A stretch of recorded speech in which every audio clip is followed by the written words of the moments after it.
ડાંગ જિલ્લા ભાજપમાં મોટું ગાબડું પડ્યું। પૂર્વ ધારાસભ્ય મંગળ ગાવિત મોટી સંખ્યામાં પોતાના સમર્થકો સાથે કોંગ્રેસમાં જોડાતા કોંગ્રેસ કાર્યકરોમાં નવો ઉત્સાહ જોવા મળ્યો હતો। મંગળ ગાવિતે કોંગ્રેસમાં આવતા જ મનરેગામાં ચાલતા ભ્રષ્ટાચારની પોલ ખોલતા ટકાવારીના ગંભીર આક્ષેપ કર્યા હતા।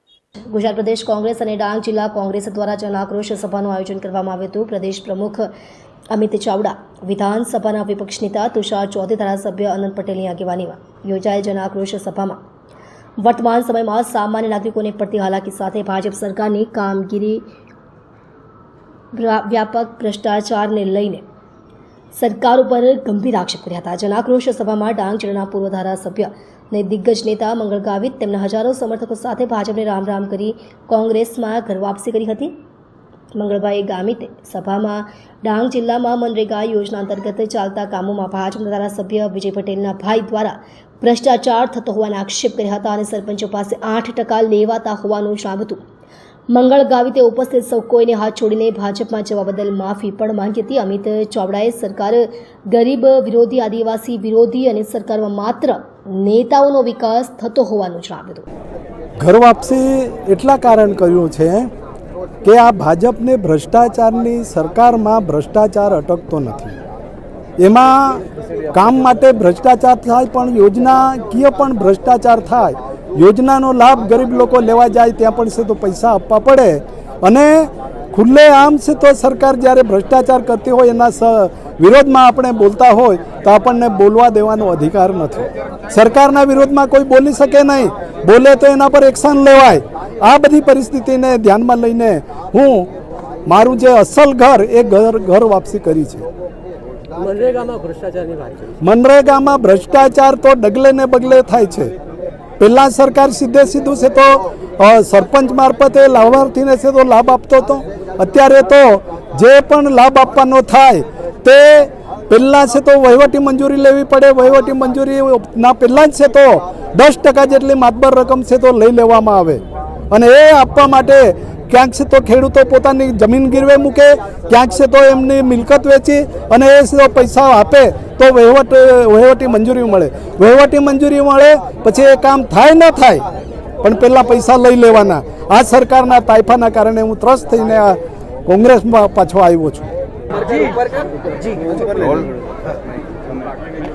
આજે ડાંગ ખાતે જન આક્રોશ સભામાં જે રીતે લોકોનો આક્રોશ જોવા મળ્યો, જે રીતે લોકોની ફરિયાદો મળી છે, અને જે રીતે ભારતીય જનતા પાર્ટીના ત્રસ્ત શાસનથી, એની ગરીબ આદિવાસી વિરોધી નીતિઓને કારણે મંગળભાઈ ગાવિત જેવા પૂર્વ ધારાસભ્યશ્રીઓ ભારતીય જનતા પાર્ટી છોડીને પાછા કોંગ્રેસ પક્ષમાં આવ્યા છે।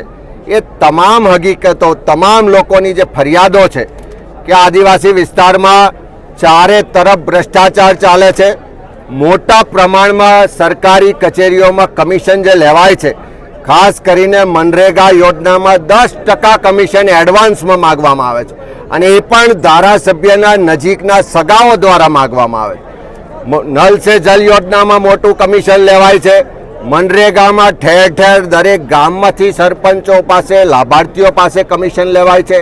જળ જંગલ જમીન અધિકારના કાયદા હેઠળ જે પેન્ડિંગ દાવાઓ છે હજુ સુધી એનો નિકાલ થતો નથી। આદિવાસી વિસ્તારમાં શાળાઓ બંધ થઈ રહી છે, બાળકોનું શિક્ષણ બગડી રહ્યું છે। જ્યાં સ્કૂલો છે ત્યાં પૂરતો સ્ટાફ નથી, જિલ્લાની સિવિલ હોસ્પિટલમાં પૂરતા ડૉક્ટરો અને સ્ટાફ નથી, દવાઓ નથી। ચારે તરફ શિક્ષણ હોય, આરોગ્ય હોય, રોજગાર હોય કે વિકાસ હોય, બધા જ ક્ષેત્રે લોકો આજે હેરાન પરેશાન છે। ભાજપના મળતિયાઓ ખુલ્લેઆમ લૂંટ ચલાવી રહ્યા છે, લોકોને સરકારી યોજનાના લાભથી વંચિત રાખવામાં આવે છે।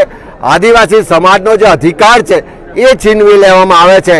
એ આક્રોશ આજે જન આક્રોશ સભામાં વ્યક્ત થયો છે। મંગળભાઈ ગાવિતની સાથે સેંકડોની સંખ્યામાં ભારતીય જનતા પાર્ટી છોડીને જિલ્લા પંચાયત, તાલુકા પંચાયત સભ્યો સહિત કાર્યકરો જોડાયા છે।